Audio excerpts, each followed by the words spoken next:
Welcome to Bet On It College Football Edition. It is week 12. Kelly Stewart here, joined by Marco D'Angelo at Marco in Vegas and the Greek Gambler himself, Gianni Corrales at Greek_Gambler on Twitter. Just tweeting out all sorts of gold VR. Before we get into it, when you tweet out this piece of paper that is color-coded and beautifully handwritten, my brain kind of goes into overdrive. Can you tell people that follow you what exactly you're doing there? And I understand you're sharing information, but how they should sift through it. Let's say they're not a big volume better. It's how my brain works best. Like I used to do it on the printout sheet, like that comes from the book. But for me, just doing it this way just worked better. So that's how I write it down instead of just putting it on that. But the bottom line is it's what I've gotten up until that point through all the groups that I work with. I only work with groups that have proven to win long term, meaning I know when I settle with them, whether it's once a year, twice a year, a couple of them, it's a particular figure that year after year, they've been profitable. So I continue to find accounts for them as I get shut down. Long term, I know these guys are going to win. But what I caution bettors is that they fire a ton of volume. And I even explain the amount of bet size. They're betting about 0.25% per bet. So they could fire 50 plays and only put out 10% of their bankroll in 50 plays. They're traders. They're looking to short a stock or long a stock based on where they think the market's going to go. And they know there's a probability, not a lock. And by probability, they're talking 55-45, not 70-30, not 60-40. They're looking for 55-45, knowing the faster they could make 1,000 bets, they're going to cash 550, they're going to lose 450. When you add in the VIG, they're going to be up 50 units, regardless of what you bet. So the quicker they could get 1,000 bets in the system, the faster they know they're going to be up 50 units. That's their goal. Unlike most casual bettors that are like, I need to find that one lock, that one, that's not going to lose. There's no such thing. These guys already came to that conclusion. They've gone through the analytics. They worked with all the quants. They've dealt with inside information. And even with all of that, they have come to the conclusion that their edge is enough to where they force books to move lines because they profit from them every single year, but that they have to manage their risk so carefully or else they're going to go broke in the short term. And the way they manage that risk is by betting very small in relation to their bankroll. Casual bettors overbet their bankrolls. 99.9% of the viewers watching this overbet their bankrolls. They've done it. They're going to do it, or they're doing it as I speak. That's just the facts.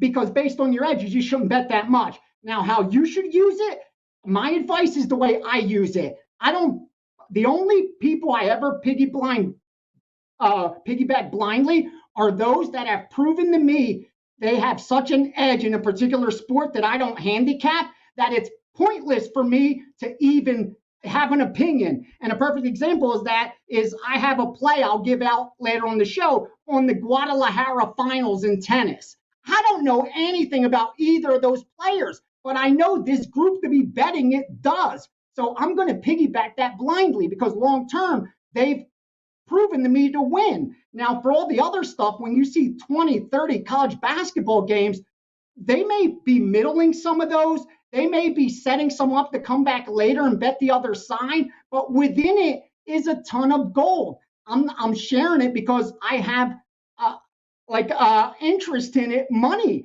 I take a percentage of these accounts. So whether they come the other way or whatever, I have a percentage. What I do is I know these win long term, so it helps me. I handicap these. Instead of handicapping the whole board, I handicap the sharp moves. And because I've done it for 20 plus years, I've gotten very good at picking off what's fake, what's real, what's even going to move even more so, and what still has value that I could then pass on to my subscribers. Because once the line moves so significantly, who cares anymore? That why should we even talk about it? These guys bet minus 17 and it's minus 21. Move on to the next game.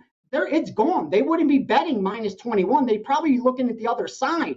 That's how I would approach the info I share. But within, there's ways to confirm what you like or find some plays that haven't moved yet. Again, it's information, and my goal is to educate you because unfortunately, I've come to the conclusion that 99 point whatever percent of bettors lose. And sadly, all the content that they get is from that 99.9% that loses. Like very few of the 1% that could prove they win long term is producing any content. That's why the same nonsense keeps getting repeated. Like I hear all these like misconceptions that nothing could be further from the truth. And guys will swear on it that it's the truth because their favorite YouTubers keep repeating it. And the reason they keep repeating it is because they don't win. And I was repeating the same shit 10 years ago when I didn't win. But anyway, back to that. That's what this is. These are groups that win long term, that move the line, that I'm fortunate enough to provide accounts for, to get this information, then share it with you. And hopefully, whether you follow, fade, ignore, you can make some money off it. That's my goal with sharing it, not to show off or anything, because again, that's one sport. I have multiple sports, multiple pages, and it starts at 6 a.m. and goes till 6 p.m. That was till noon or whatever, 10 a.m. that I had up until that point. So the plays don't stop coming in, so you could understand. It's a lot of work. That's why I don't have time to be. I wish I could be more on social media. I wish I could watch games, but now you see a glimpse of what it actually takes. And finally, that's why going forward, I'm not going to be doing this for too much longer. I can't do this many sports. It's just I've done it for a handful of years. Now I'm getting to the point where I'm going to go to my highest return. It's MMA for sure. Maybe I'll dabble in some other things, but I'm going to start veering towards specializing more because I've done all the grind. Once you do it for a long time, make your money, move on to the next thing, and put it in what gives you the biggest edge. And it looks to me it may be MMA going forward. We'll see. Love it. Thank you for clarifying that. And Marco, before we start the show, I want to kick it to you because one of the things VR said was actually one of the reasons why I joined WagerTalk. I think it's a very interesting predicament that we have as professional handicappers, as pick sellers, as touts, or whatever you want to call us. And I think that we have a responsibility, and that is to limit your customers from making bad bets, bad decisions, and so forth. We don't do games of the month. We don't do games of the year or games of the week or any of that nonsense you see on all these other sites. Can you tell our audience what to expect when purchasing a package from you?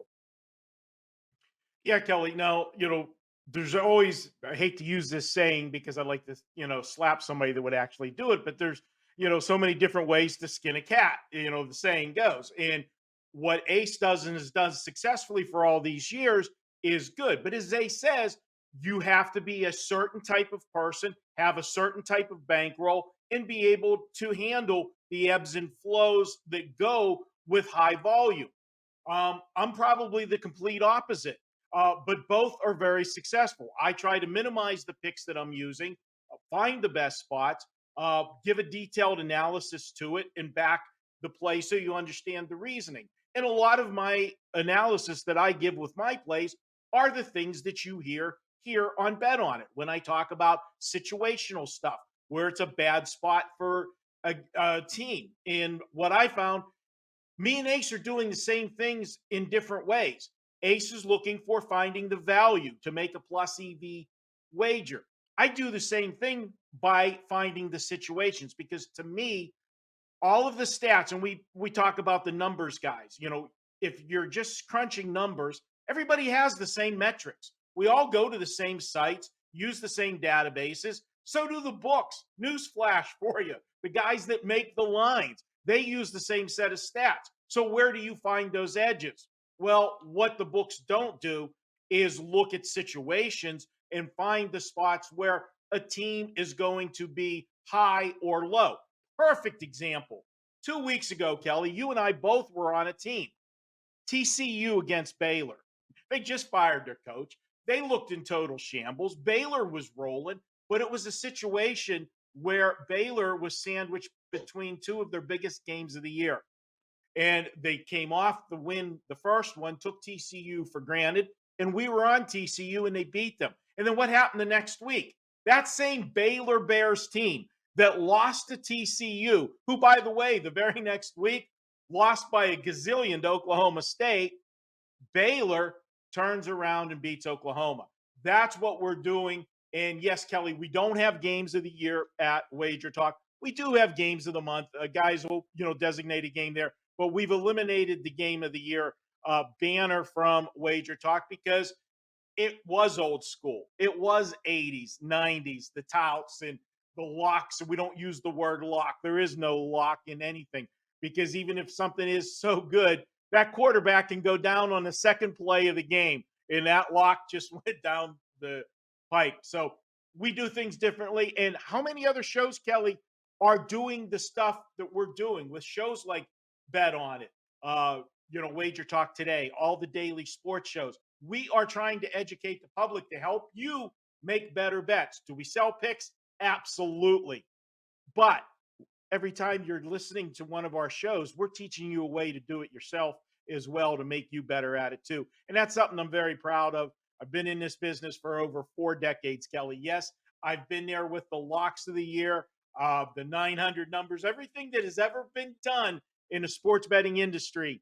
I've been involved in. I've been in every aspect of this game. The only thing I never had was the boiler room calls, where those people, they had the phone rooms and they'll call you, hey, who you get? Can you bet tonight? Yeah, how much you bet? Yeah, take this guy. And then they call another 500 people and give them the other side. It's been bad, but we're trying to change all that, and I think we've accomplished that, and I'm proud of that.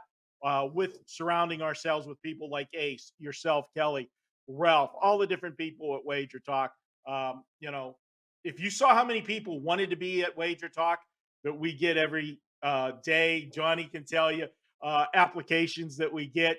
Hey, how do I get on your site? It's just not that easy.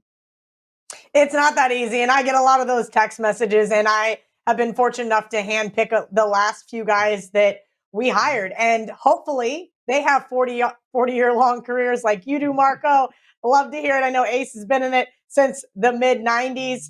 This is great to have a team like this. And that's why we almost had a clean sweep last week on the college football show. Missed a couple by the little bit of the hooks. It's going to happen every once in a while. But let's start off with this week's slate. There is a lot of really ugly games, and this is one of them.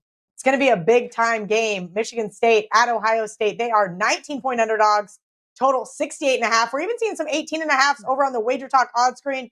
Marco, I'm going to go to you first because Ohio State is sure playing a lot better than they did the first couple of weeks of the year when they were on the ropes to Minnesota that first opening night, and they lost outright in Columbus to Oregon. It sounds like everybody thinks Ohio State might be that team to give Georgia fits. What say you about the Buckeyes?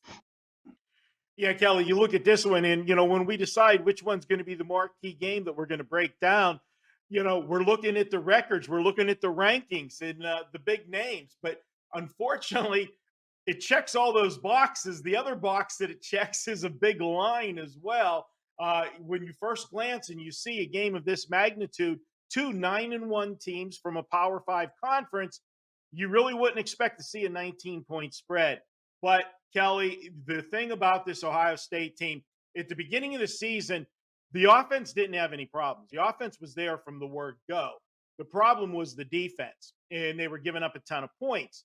Well, the defense has gotten better, and maybe it's because the offense has gotten even better, and that's surprising to say, but this Ohio State offense can score quick. They can score from anywhere, and the problem that happens to most of the teams is that once they start scoring those touchdowns, if you're not matching them and being able to stay in your game plan, you got to come out of your comfort zone and force the issue.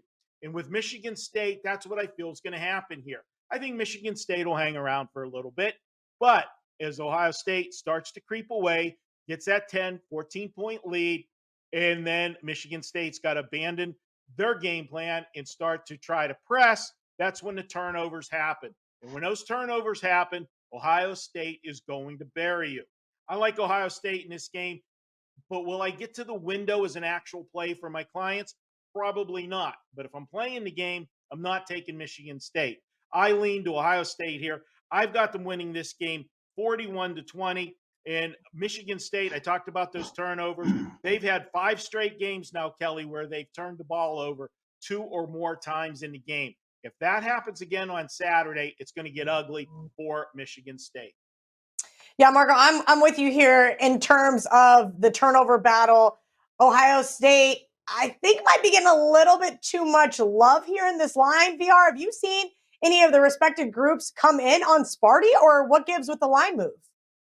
I haven't seen any. None of the groups I work with have bet this game. And to be 100% candid, I have not received much college football work at all. In fact, the plays that I'm using for the show are completely my own, kind of like last week, because they've been doing so much with the college basketball. I don't even have the confidence to get down on some of the earlier moves in college football because I saw some of the stuff that they did last week.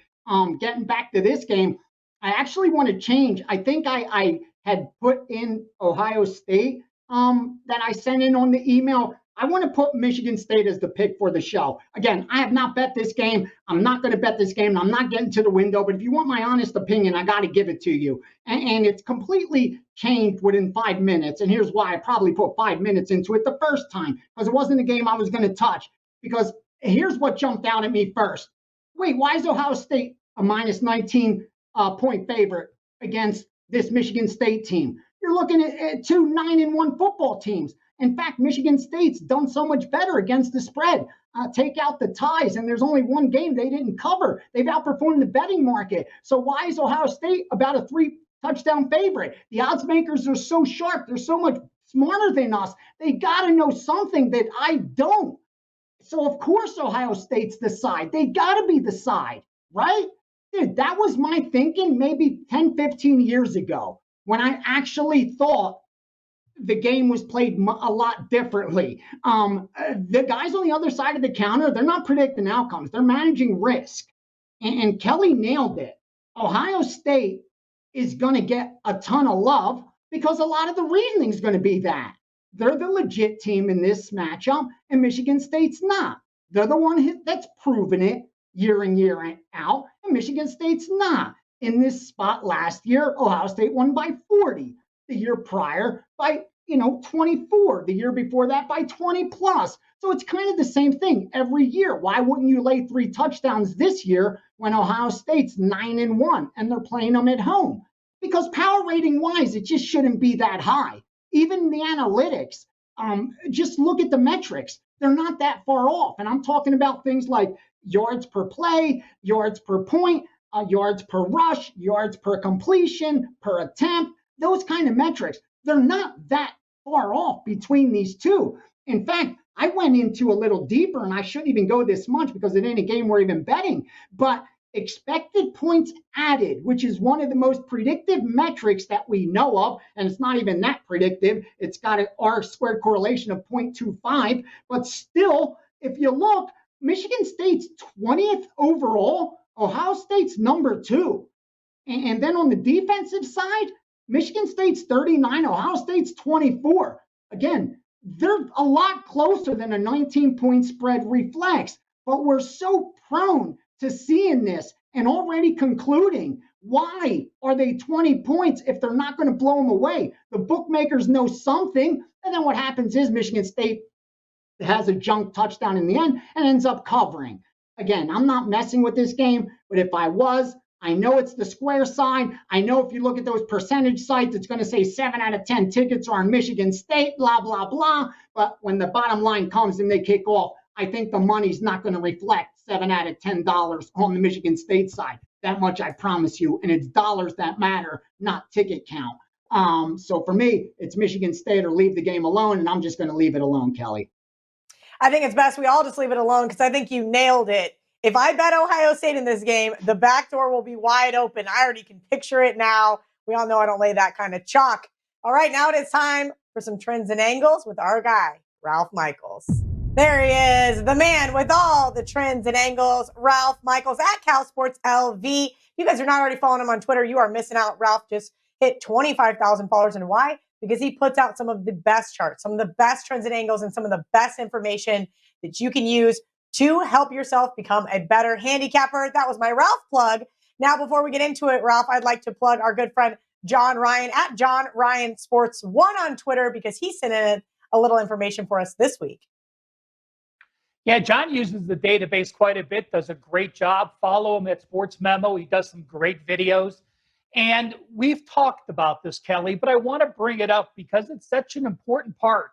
When you get correlated situations, underdogs with low totals, under double-digit underdogs with low totals, it makes a lot of sense to look that way. So as this college season winds down and we get into rivalry weeks, it even happens more. So John sent me these breakdowns, which I love. If you just cover underdogs with totals of 49.5 or less. Now I understand there's not a lot of college football totals of 39.5 or less, but those dogs in that situation, 58.1%. When you have double-digit underdogs with a total of 40 or less, those double-digit dogs have covered 62.2%. Now, John went a little more specific. Underdogs of 11.5 or more points with a total of 39.5, and it's a conference matchup, those teams have covered 67%. And looking at Illinois, plus the 12.5 against Iowa, if that team lost the last two meetings, it goes up to 14-5, 73%. So John breaks down step by step, underdogs with low totals, double-digit dogs with low totals, double-digit conference dogs of 11.5 or more. And then if they lost those two meetings, his play with this system, Illinois plus the points against Iowa. John Ryan, thank you for that. Again, catch him at Sports Memo. Kelly, I went one step further with that. I wanted to take it and look a little vaguer. Conference dogs of 7 or more with a total of 48 or less. This covers a wider span. This gives people more options to look at. And when I pulled the data, those teams are 58%. Just touchdown dogs, totals of 48 or less. UNLV, South Carolina, Illinois, Nebraska, Indiana, New Mexico, Rice, and Rutgers all fall into that category. If I take it up to conference dogs of 10 or less with a total of 48 or less, it goes up to over 60%. UNLV, New Mexico, Illinois, and Rutgers. And if I take conference dogs of 10 or more and then go to a total of 42 or less, very similar to what John had, it goes up to 69%. That's the Illinois team he mentioned and the UNLV team. So two different cappers looking at basically the same information, breaking it down the same way. I mean, Kelly, is that part of your handicapping process, looking at those big dogs with low totals? It really is a great way to start breaking down a card. It really has to be a coincidence, Ralph, because if you look at my long list, on the other side, I'm really good at this camera game. Almost every single one of those dogs is on my long list, and that does include Illinois this week. And that is the one I have circled multiple times here. Look, that is really incredible, because you're right. When you want to look at those double-digit dogs, having those low totals has to be something you factor in. Yeah, low totals can be numerous things. They could be bad offense, they could be good defense, or they could be tempo. And when you look at those teams with a mediocre offense, a mediocre defense, and a slow tempo, it makes it even stronger. Couple more to finish out this segment, Kelly. College football teams often win when they got outgained by 120 or more yards, and they're now an away dog. Well, who fixed that bill? Kansas, one of the biggest upsets of the year. I know you, being from the Jayhawk State, probably said, what the? Kansas won? So college football teams off a win. that got outgained by 120 or more yards and now are an away dog like Kansas against TCU, only 20 ATS wins, 40 ATS losses, and 1 push, 33%. So those teams that pull the upset getting outgained are a fade the next week in this role. How about college football home favorites? We brought this up, probably 5 or 6 weeks ago, and 3 teams it applies to this week, so I wanted to bring it up again. College football home favorites that scored 37 points or more in their last 3 games from game 6 on. So you're in the second half of the season, back-to-back 37-plus point games. Why is it important at the end of the season? Well, early in the year, if you're playing a sister of the poor schedule, even mediocre offensive teams can score 37 points in back-to-back games. When you get into conference play from game 6 on, it means much more to put up that type of performance. So those teams that have scored 37 or more games, 3 straight games from game 6 out, 60% against the spread with 192 games worth of data. Nice sample size. Those high-flying offenses for this week, Houston, Western Kentucky, and Utah. We'll see how they fare against Memphis, Florida Atlantic, and Oregon. Ralph, really quick, I'd like to interject Yep. on that last one just because I'm curious. So does that mean you just have to throw out the SEC since they tend to play those later in the season out of conference games? Well, the database does not throw it out. The database, I did not say you have to play conference games. Okay. And the SEC is going to only play 1 non-conference game in the mix. I understand if you go to the end of the year, we have the South Carolina rivalries, the Florida rivalries, the Georgia rivalries, the final week, but that wouldn't be relevant unless we're taking season-ending stats or bowl game stats. So yes, there could be an SEC non-conference game, but the data I took is just straight games, anything week 6 out, and again, one of them may be a non-conference game. Okay, thank you for clarifying. And last, most importantly, Kelly, as we get into November, I don't know how to preface this enough, guys. Wind. When there's wind situations, I will never play an over on a total till I absolutely know what the weather forecast is going to be 3 or 4 days out to know that there are not going to be winds. This is something we mentioned weeks ago as well, probably when we got into October. But if you played every college football total with winds 13 miles an hour or more, you played an under on every game, you have actually covered 62% this year and 58% since 2015. It doesn't get any easier, guys. 13 miles an hour or more of wind is the point where it starts to make a difference. 58% to the under. And if you play unders on winds of 20 miles an hour or more, you have gone 71.4% to the under since 2015. The best weather map I have found for wind speed, no question, digital.weather.gov. It's our government's weather. You can go to weather.gov, but if you do the digital, it gives you the great maps. It gives you a pull down for the weather. That is in knots, so you have to make the translation, but an absolute amazing weather map to look at the entire scheme.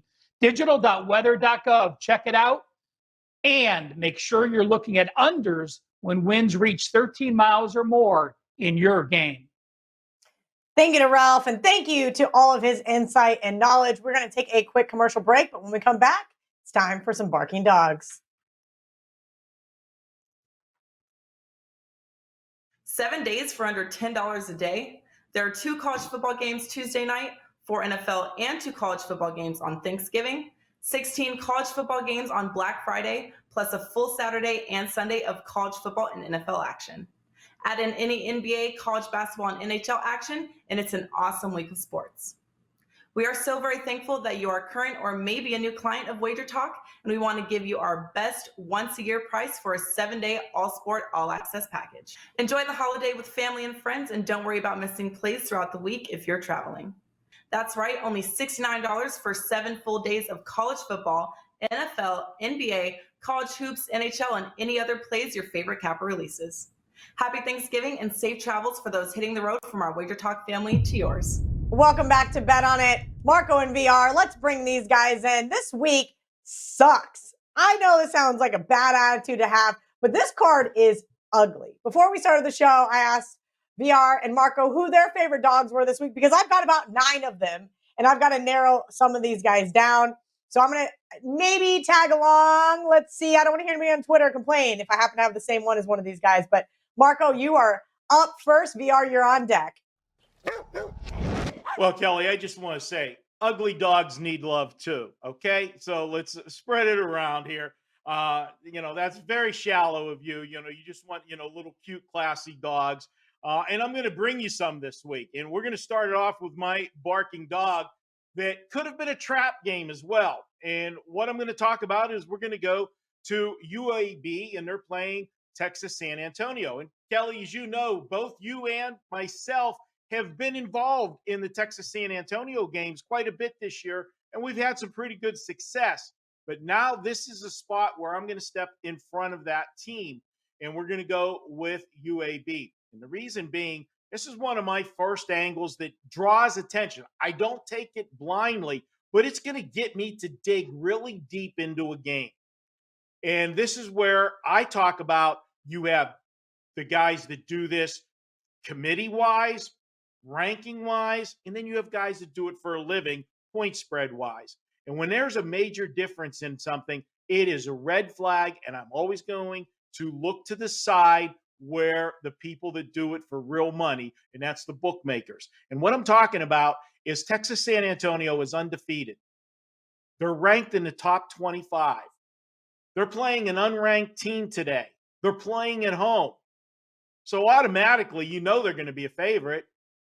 Shouldn't they be over a touchdown? When you see one of these type teams and they are favored under a touchdown, that's when the bells and sirens should start going off for you, and you should dig deeper into that game. And if you do dig deeper, you're going to see this UAB team's a pretty good team, and I think they're going to be able to stay with Texas San Antonio. The deeper they get into the season, the heavier that weight on their back of carrying an undefeated season gets. And too often, coaches, when they get deep in a season like this with a team that, let's face it, let's be honest, this is uncharted water for a team like this. They change their game plan. All of a sudden, they're not playing to win. They're playing not to lose. And when you play not to lose, you're going to lose. You're at least going to lose to the point spread. And I'm going with UAB here.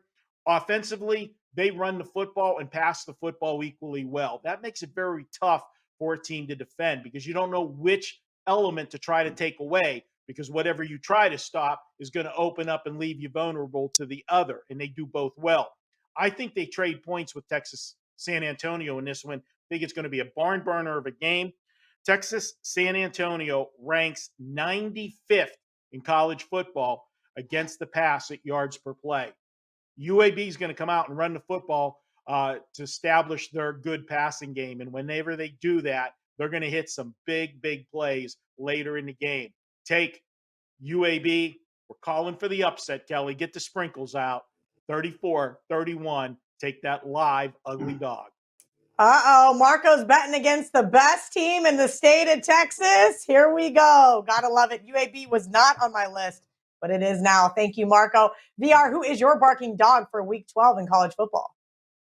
Yeah, it's scary, but I'm backing a dog that could definitely put up a lot of offense, and they're getting 2 touchdowns plus, and that's the Maryland side. I gave them out at plus 15.5 to my subscribers as a 3% play. Remember, 4 and 5% are best bets. These are for volume, guys. And the reason's pretty simple. I know how good Michigan is, but the bottom line is after that loss, and even more importantly, with or without that loss, but since that loss, their Super Bowl is next week, and that's against Ohio State. That's the game that matters. Now, are they going to get caught looking ahead? I'm not sure, but they're coming off a very physical Penn State game. That, to me, is what sticks out. That was like a grinding, tough, physical game for both those teams. And like I said, Michigan's got Ohio State on deck. So now you have a Maryland team that doesn't really like to play much defense, but they can play a lot of offense. In fact, they even average over 100 yards passing more than this Michigan team does. And that's because they throw the ball a lot. And they even run successfully. That's the one thing Maryland's been able to do is get points on the board. In fact, even though they've lost 5 of their last 6 games, they've scored 30 or more, I believe, in 5 of the 6, and 40 or more in 3 of the 6. When you can put points like that up, it's tough to cover 15.5, 16 points. So I think the back door is going to stay open. I think Maryland could keep it close. This total's in the mid 50s. It's not like we're looking at a 65, 70 point total. So give me Maryland, plus the points at home. And I like the fact the line's moving in my direction as well. So VR, the barking dog segment is those dogs we think that have a chance to win outright. Because Maryland is over a 2 touchdown dog, and I know you think that it's a little dicey. If one were to put a little sprinkle on the money line, what percentage would you recommend? Honestly, of your bet, I'll see what the money line is. Let's say that I put a 2-unit bet. If you're getting plus 500, I would bet 5% of it. Like I would definitely bet 5% of it. So if I bet 2 units, you think it's worth a 5% sprinkle? If you're betting $200, yeah, put the 180, 190 and bet the $10 on the sprinkle. Because again, Stranger Things, not saying like, it's not like it can't happen. They're 2 touchdown dogs. They're not 5 touchdown dogs. They're not getting like, it's Maryland. It's a Division I program. I get it. Haven't had the best season. But they went on the road and beat Illinois. They beat a Kent team. They beat an Indiana team. They've been in some. It's not like it's out of the realm of possibilities, is what I'm saying. A plus 500, 5-1 dog isn't that. It looks huge on paper, but it's not like it's improbable. It's only plus 500, so yeah, it's worth the sprinkle. Okay, I just wanted to clarify that because they are on my long also list. It's the only dog. I'm sorry, not to interrupt, that I've released to subscribers. Like I like that UAB side, but I'm like, let me share again. I got to keep this nice thing, the colors behind me, and I know if I dip below 500, I'll be back up in the space shuttle. So I got to give at least through up till now. I only gave one best bet in college football, and you'll get that later on. But this is a subscriber play. That's why I used it as my dog. All right, Via, I'm going to keep with you here because that train is rolling down the tracks. I know you said it. You haven't received a ton this week, but I know you have a steam play for us. I do. And the only reason this isn't a subscriber play is because I believe I could get plus 10. And there's 9.5s out there. And it was at, 10.5 at some places. Again, I'm greedy. And I don't think the likelihood is it's going to drop much more. Because I think as sharp bettors look into the Nebraska-Wisconsin game, even though these records are very different, I think they're going to find a Wisconsin team that's a little bit overvalued in this spot, as is expected considering they've covered 5 of their last 6, 4 straight games, and have won, 5 or 6 straight. So that's usually going to be the case where you're getting more points than you should. I can't stress that enough. I've mentioned that so many times throughout the season. And on the flip side of the coin, you have a Nebraska team that hasn't been winning of late. Again, not going back to Monday Night Football with Dew or anything like that. But when you dig into Nebraska, over the last couple games, they were 7.5-point favorites against Purdue. They were 4.5-point favorites against Minnesota. They were 11-point favorites against Northwestern. Granted, the outcome may not have been to their liking in all of those, but the market still concluded at kickoff that they're favorites. that they should be that highly favored. And to me, I pay so much more attention to that. Again, that the efficient market hypothesis is so powerful that you got to give it some respect, even though we know how off they are overall. And I do think this Wisconsin team is a little bit overvalued. Again, they have the defense, but it's the offensive side for Nebraska that is going to keep me in the game. And getting more than a touchdown, as long as I was getting more than a touchdown, was the side I was going to look at. But the fact, again, it was hovering around that 10, I think there's a likelihood it could get the 10, especially if with the teasers and all that exposure. I like the Nebraska side. Again, I think they have the offense to stay in the game, even against this Wisconsin killer defense. So Nebraska will be my steam play at plus 9.5.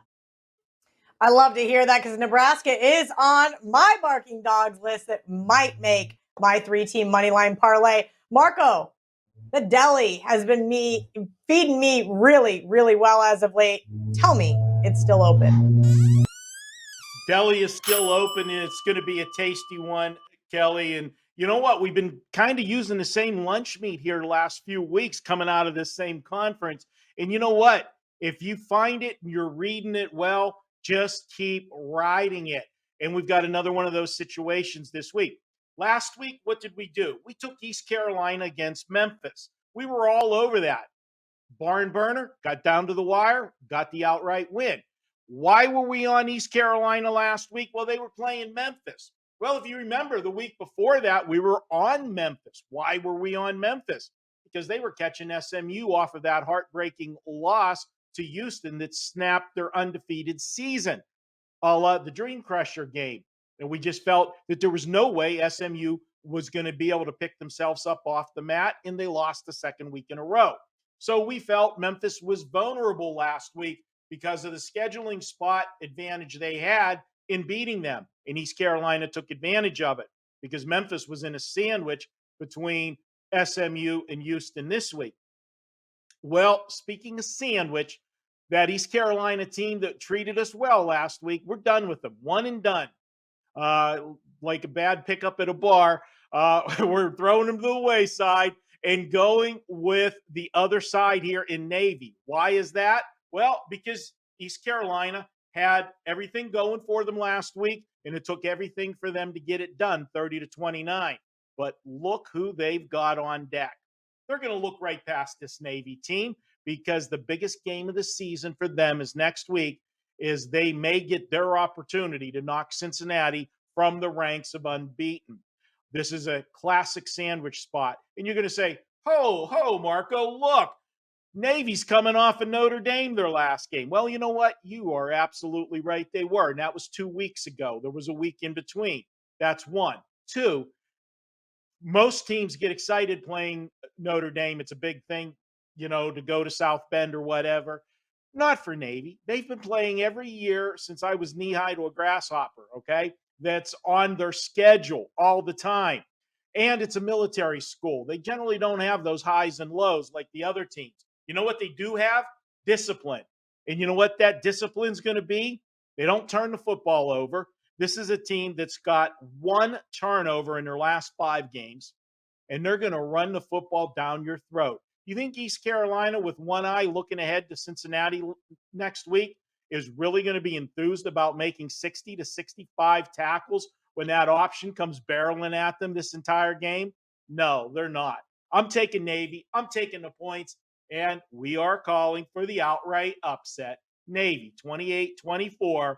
Get the old sprinkle out. Get the plus with the points and the plus money on the sprinkle. I've got Navy for our sandwich this week. Love to hear it. Another barking dog for the sandwich spot. All the barking dogs in that last segment. We're going to take a quick commercial break, but when we come back, hopefully we got some more barking dogs for those best bets. Why pay regular price when you can save money on every purchase with WagerBucks at both WagerTalk and Sports Memo?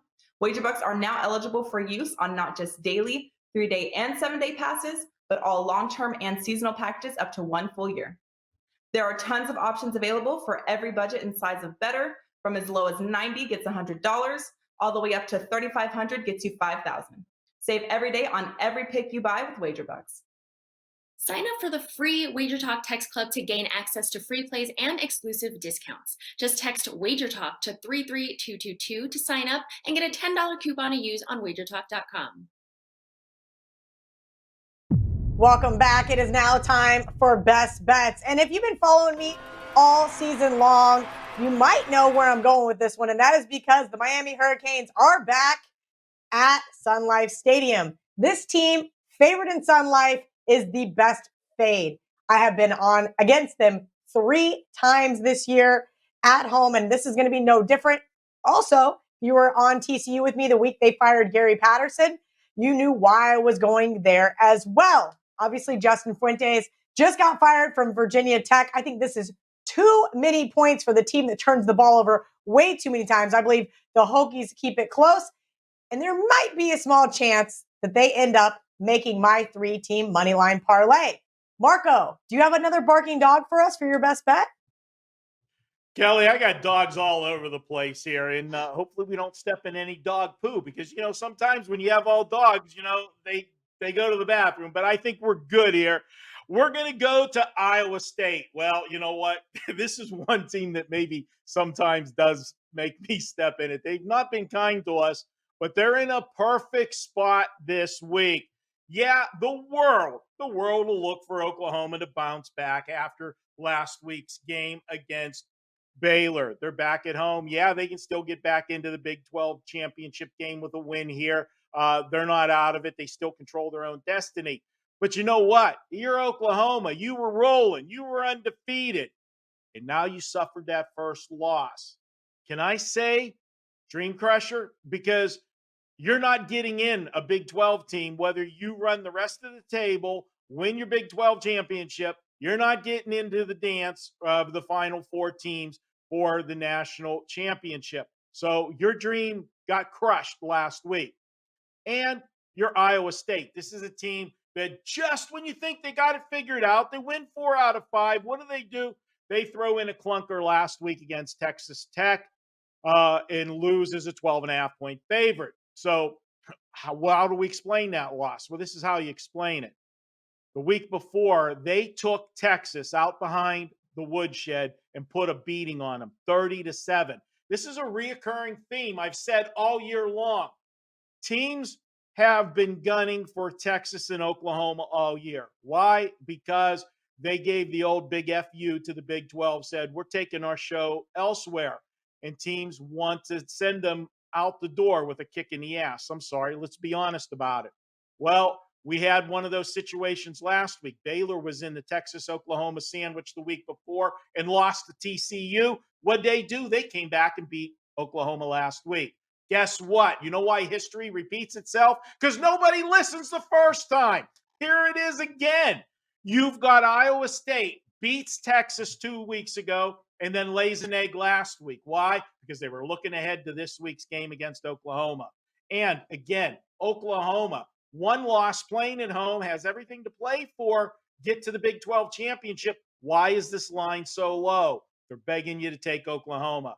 I'm going to go ahead and take Iowa State plus the points.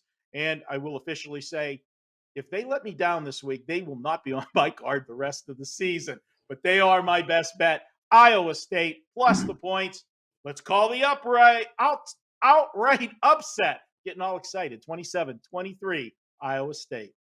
Iowa State has had Oklahoma's number over the last several seasons, so we'll see if they can't get that W. For Marco, VR, who is your best bet for this week in college football? Yeah, and real quick, because I know the viewers love me to share some gold, I'm going to share that Guadalajara finals in tennis because they should still be able to get down on it. Everything else is college basketball, NBA, stuff for tonight that I don't think you'll be able to use, so I don't want to waste your time. But in the NFL, I'm going to give you some UFC damage to do for Saturday, so make sure you watch that. But here you go, Guadalajara finals in tennis, bet number 8830. It's females. The last name, Kontaveit, sorry. Kontaveit. EIT minus 135 against Muguruza, against Muguruza. I apologize, no disrespect to either of these players for butchering their name. Again, English is my second language, so don't hold it against me.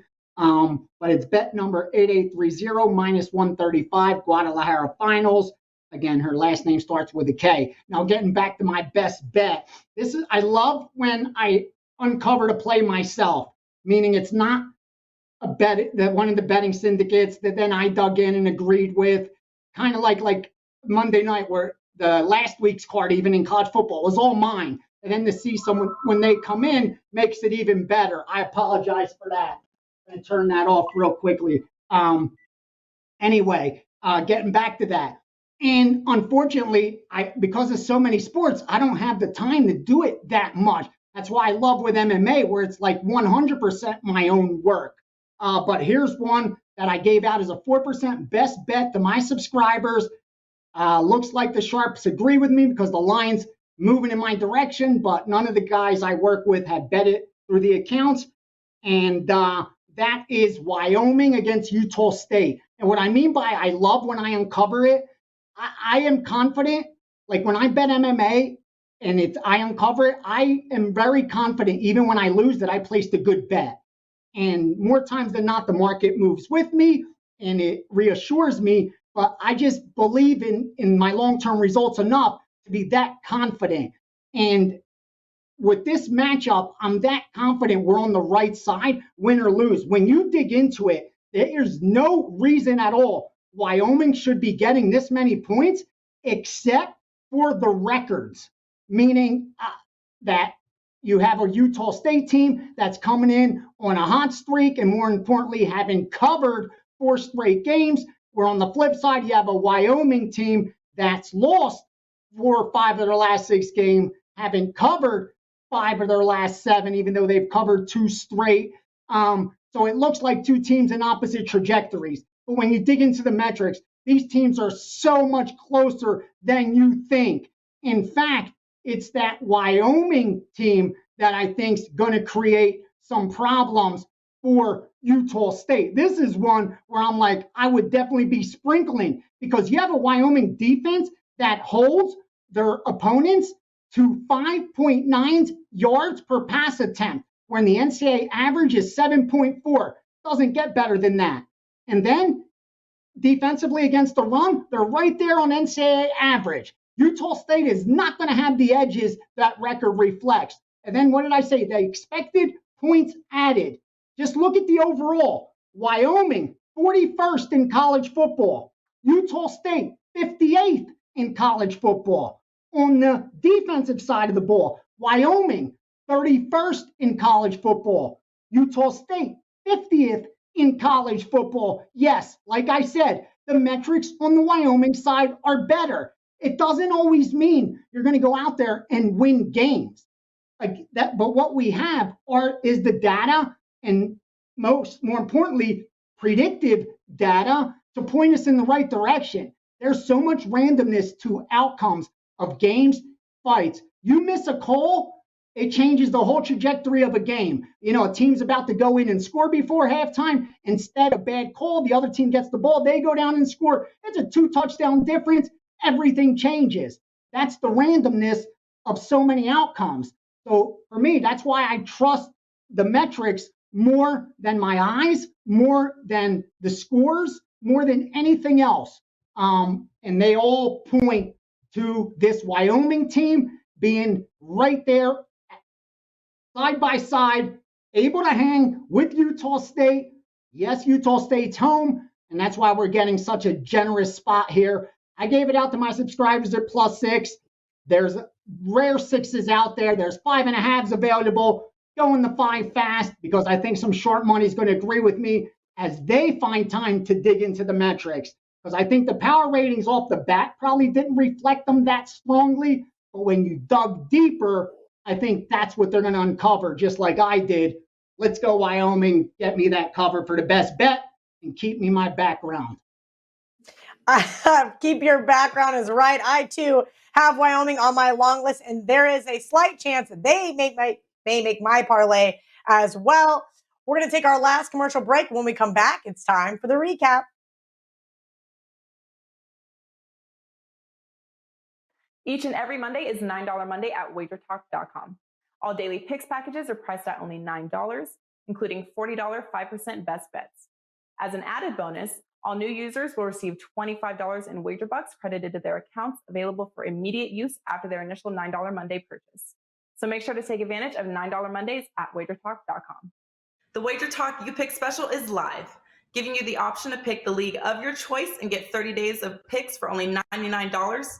30 days of the NFL for $99, done. Just want NBA and NHL for the next month? You can do that for only $99 each. That's right, $99 gets you every release from the league of your choice from your favorite handicapper, including 5% best bets for 30 days. No coupon code is required, and 30-day sports passes will go back to regular price Sunday at midnight. So lock in as many sports and handicappers for only $99 before time runs out. Welcome back to Bet On It. And before I get into the recap, don't forget to smash that like button. Like I said, we almost had a full sweep last week in college football and NFL. And this week, we're hoping for the same. I'm going to skip the big game breakdown because none of us are going to bet it, and cheer for your respecting fan bases. But the dogs are barking this week in college football and here on Bet On It. That's right. VR says Maryland plus 15. Marco has UAB plus 4.5 against the best team in Texas. Steam game of the week is Nebraska plus 9, down to 9.5 in most spots on the WagerTalk odds screen. Marco's Deli is back open. That's right. Navy plus 4, but he doesn't even think you need those points. Don't forget to sprinkle a little bit on those money lines, and you can do the same for our best bets. Mine, Virginia Tech at Miami. VR's Wyoming plus 5.5, and Marco says, that's right, those Iowa State Cyclones are in a great spot to spring the upset over a limping to the finish line Oklahoma Sooners team that can't decide who their starting quarterback is. As always, thank you guys for hanging out with us again. Please smash that like button, as VR likes to say. Jump in the comments, help our algorithm, because we love making you guys better. So don't forget to check out the NFL Bet On It show. Until next week, let's bet on it.